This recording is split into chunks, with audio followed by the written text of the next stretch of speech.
안녕하세요, 여러분. 책과 함께하는 3위의 도서탐험 시작합니다. 지난 시간 저희는 세상은 이야기로 만들어졌다 8장 마지막 시련을 봤었죠.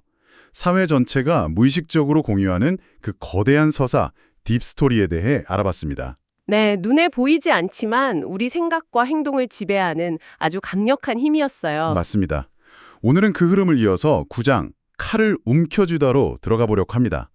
와, 제목부터가 뭔가 좀 비장한데요. 네, 느낌이 좀 그렇죠. 이번 장에서는 이야기 속에 아주 오랫동안 거의 인류 역사만큼이나 오래 형성된 성별의 역할에 대해 깊이 파고들어 볼 겁니다. 특히 신화 속 여성의 역할 같은 것들이요? 네, 왜 신화 속 여성은 항상 특정 방식으로만 그려지는지, 또 영웅 이야기는 왜 대부분 남자의 몫이었는지, 그리고 이 수천 년 된 이야기가 현대 사회의 어떤 현상이랑 소름 돋게 연결되는지 딱 그 지점까지 한번 가보겠습니다. 기대가 되네요. 참고로 다음 시간에는 10장 귀로를 다룰 예정입니다. 네, 오늘 다룰 이야기는 어쩌면 조금 불편하게 느껴지실 수도 있어요. 우리가 어릴 때부터 그냥 재밌게만 봤던 수많은 이야기들 있잖아요. 그렇죠. 신화라 동화, 영화 같은 것들. 네, 그런 것들이 사실은 우리의 성 역할에 대한 고정관념을 얼마나 깊숙이 심어왔는지 그걸 마주하는 작업이거든요. 아, 그 뿌리를 찾아가는 거군요. 맞습니다. 그 뿌리가 얼마나 깊은지 고대 신화라는 인류 이야기의 원형에서부터 그 실마리를 찾아 나서는 거죠. 이건 그냥 옛날 이야기 분석이 아니고요. 우리 무의식에 깔린 일종의 문형체제를 들여다보는 것과 같아요. 무의식에 깔린 운영체제라니 비유가 정말 확 와닿네요. 좋습니다. 그럼 바로 그 운영체제 코드를 한번 들여다보죠.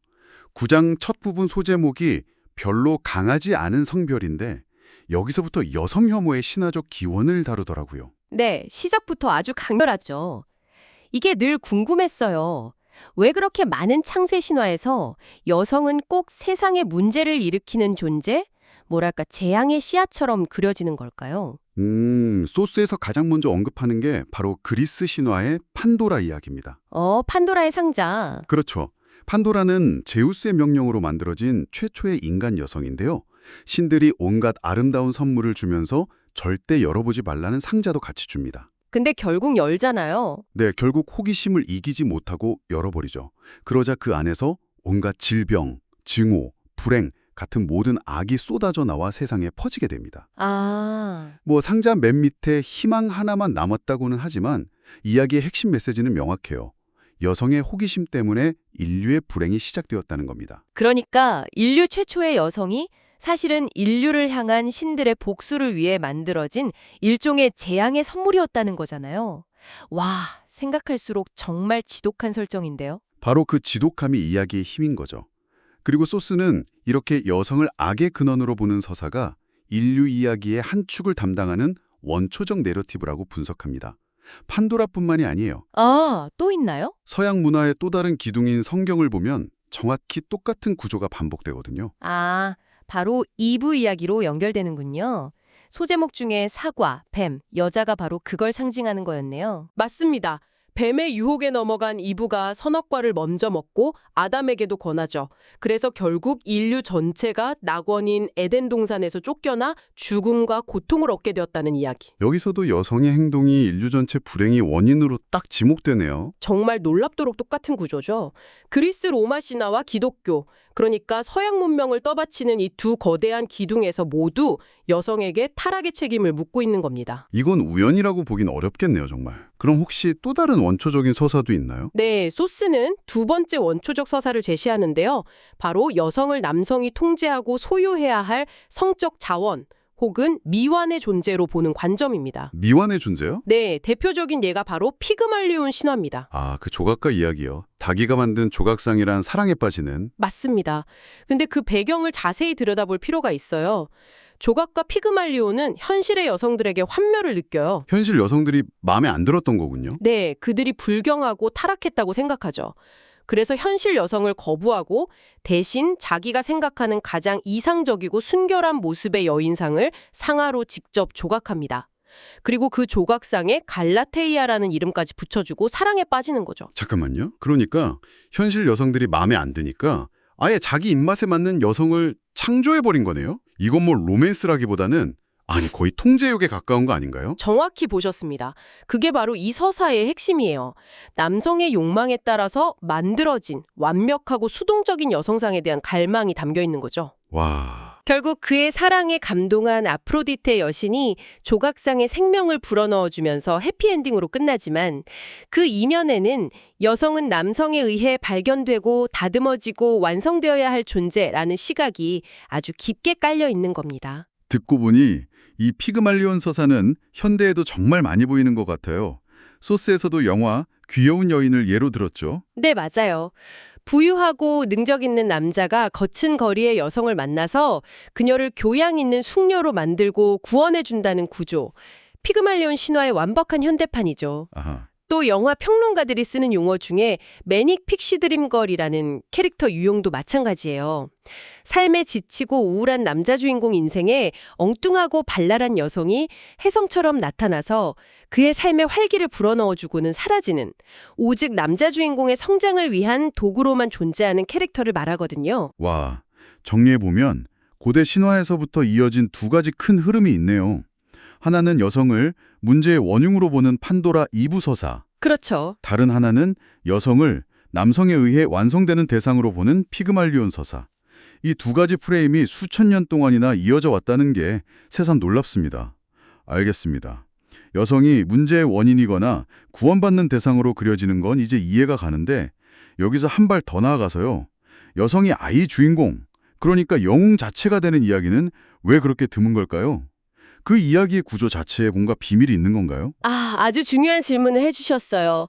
소스는 그 원인을 바로 전통적인 영웅의 여정이라는 서사 구조 그 자체의 성격에서 찾습니다. 구조 자체요? 네, 이 구조가 본질적으로 지극히 남성적인 경험과 욕망을 기반으로 하고 있다는 거죠. 소스에서 인용한 미국의 영화 제작자 브린 말링의 분석이 아주 흥미로운데요. 어떤 분석이죠? 브린 말링은 전통적인 영웅 서사의 구조, 그러니까 어떤 자극적인 사건이 발생하고 갈등이 점점 고조되다가 모든 것이 폭발하는 클라이맥스를 맞고 이후에 차분하게 마무리되는 흐름 있잖아요. 네, 전형적인 기승전결 구조죠. 바로 그 흐름이 남성의 오르가슴 구조와 놀랍도록 유사하다고 분석했습니다. 잠깐만요. 남성의 오르가슴이요? 와, 굉장히 도발적인 비유인데요. 처음 들으면 이게 무슨 소리야 싶을 수도 있겠어요. 그렇죠. 처음엔 다소 과격하게 들릴 수 있습니다. 구체적으로 어떤 면에서 그렇다는 건지 조금만 더 풀어주시죠. 네, 한번 생각해 보세요. 대부분의 블록버스터 영화나 영웅서사는 하나의 목표를 향해 직선적으로 달려가고 모든 장애물을 파괴하고 마지막에 거대한 폭발이나 결투로 정점을 찍고 끝납니다. 그렇죠. 이 과정에서 공감, 보살핌, 관계 맺기, 소통 같은 흔히 여성적이라고 여겨지는 가치들은 영웅의 핵심적인 능력으로 간주되지 않아요. 아, 오히려 그런 것들은 영웅의 여정을 방해하는 요소로 여겨지거나 아니면 여정의 끝에서 영웅이 쟁취해야 할 보상으로 대상화되죠. 구출해야 할 공주님처럼요. 이제야 이해가 되네요.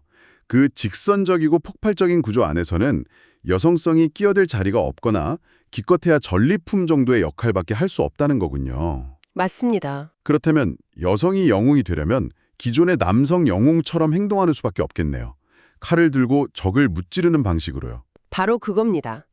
기존의 틀에 자신을 끼워 맞춰야만 영웅으로 인정받을 수 있었던 거죠. 자, 그렇다면 모든 이야기가 꼭 그런 구조일 필요는 없지 않느냐? 다른 방식의 이야기는 없을까? 라는 질문이 자연스럽게 나오게 됩니다. 맞아요. 모든 이야기가 창과 칼로 무언가를 무찌르는 구조일 필요는 없잖아요. 대안이 있을까요? 소스는 바로 그 지점에서 작가 어슐러 르균의 허구의 운반 가방 이론이라는 아주 혁명적인 아이디어를 제시합니다. 운반 가방 이론이요? 네. 르균은 이런 질문을 던져요. 인류 최초의 문화적 발명품, 즉 최초의 도구는 무엇이었을까? 보통은 사냥을 위한 창이나 돌도끼 같은 무기를 떠올리지 않나요? 대부분 그렇게 생각하죠. 하지만 르균은 그게 아닐 거라고 주장합니다.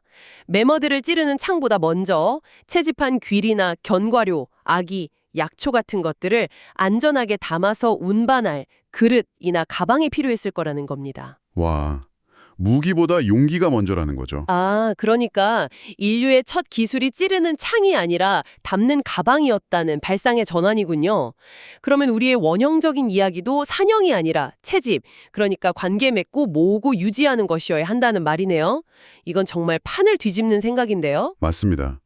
그래서 류기는 인류의 진짜 첫 번째 이야기는 한 명의 영웅이 무언가를 찔러 죽이는 이야기가 아니라 가방 안에 무언가를 담는 이야기여야 한다고 말합니다. 담는 이야기. 네. 갈등과 정복, 승리가 중심이 아니라 여러 가지 것들을 모으고 관계를 맺고 서로를 돌보고 생명을 이어가는 이야기가 우리의 진짜 원형 서사라는 거죠. 이는 기존의 남성 중심적 영웅 서사에 대한 아주 강력하고 아름다운 대안이 될 수 있습니다. 운반 가방 이론. 정말 곱씹어 볼 만한 이야기네요. 자, 이렇게 고대 신화의 두 서사와 남성 중심의 영웅 서사 구조까지 살펴봤는데요.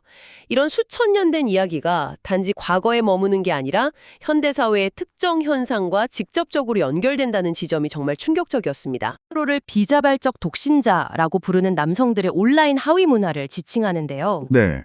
이들의 핵심 이데올로기는 굉장히 왜곡되어 있어요. 바로 여성은 남성에게 섹스를 제공해야 할 의무가 있는 존재인데 여성들이 그 권리를 부당하게 거부하고 있다고 믿는 겁니다. 와, 그러니까 나는 여자를 만날 권리가 있는데 여자들이 나를 알아주지 않아서 그 권리를 부당하게 빼앗겼다. 이렇게 믿는 거군요. 모든 실패의 원인을 외부, 특히 여성에게 돌리는 서사네요. 그렇습니다. 소스는 이 현상을 가부장적 사회구조가 남성에게 너는 성공해서 여자를 차지해야 한다는 비현실적인 기대를 심어주고 그 기대가 현실에서 좌절됐을 때 그 분노와 자기 혐오를 가장 손쉬운 대상인 여성에게로 돌리는 메커니즘으로 분석합니다. 아, 자신들의 불행을 전부 여성 탓으로 돌리면서 스스로를 이 부당한 세상에 맞서는 순교자, 나 저항군으로 여기는 그런 자기 서사를 구축하는 거죠. 마치 다윗과 골리앗의 싸움처럼 자신들은 억압받는 소수, 다윗, 이후 여성 전체 혹은 페미니즘을 거대한 권력, 골리앗으로 상정하는 거군요. 정확합니다. 그런데 소스에서 지적하는 아주 지독한 아이러니가 하나 있습니다. 아이러니요? 인셀들이 섹스는 불평등하게 분배된다고 주장하는데 생물학적으로만 보면 그 말이 아주 틀린 건 아니라는 점입니다. 네, 그게 무슨 말이죠?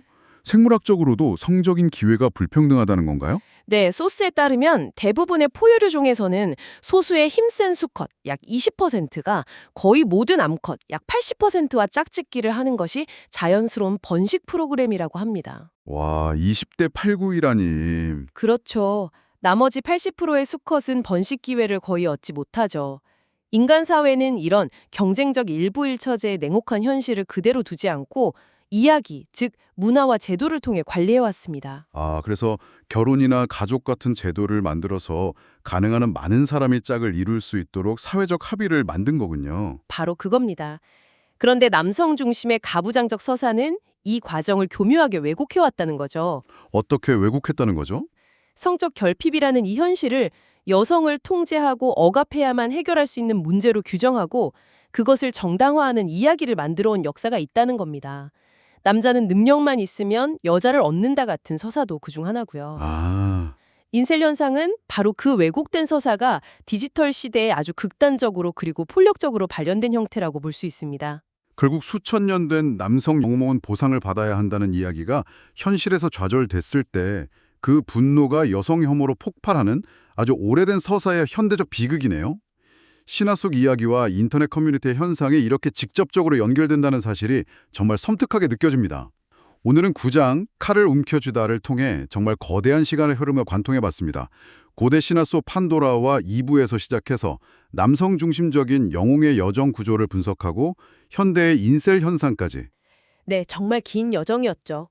우리 이야기 속에 여성 혐오적인 서사가 얼마나 깊고 끈질기게 뿌리 내려왔는지 확인할 수 있는 시간이었습니다. 동시에 어슐라 르귀인의 운반 가방 이론처럼 창과 칼의 이야기가 아닌 관계와 지속의 이야기에 대한 새로운 가능성도 엿볼 수 있었죠. 맞아요. 결국 핵심은 이것 같습니다.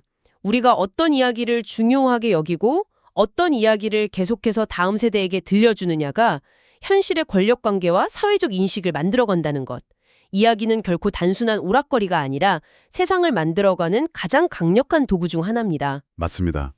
수천 년간 이어진 이 서사 구조가 우리 안에는 과연 얼마나 깊이 내재되어 있을까요? 아마 우리도 모르는 사이에 이런 이야기의 영향을 받고 있을 겁니다. 어쩌면 오늘 우리가 나눈 이야기처럼 이 사실을 인식하고 의식적으로 질문을 던지는 것만으로도 우리가 세상을 보는 관점이 조금은 달라지지 않을까 싶습니다. 여러분께 마지막으로 질문 하나를 남겨보면서 오늘 이야기를 마무리할까 합니다. 만약 우리 사회의 새로운 운반 가방 이야기를 새로 쓴다면 그 가방 안에는 어떤 가치와 관계들이 담겨야 할까요? 책과 함께 항상 행복한 하루하루 되십시오.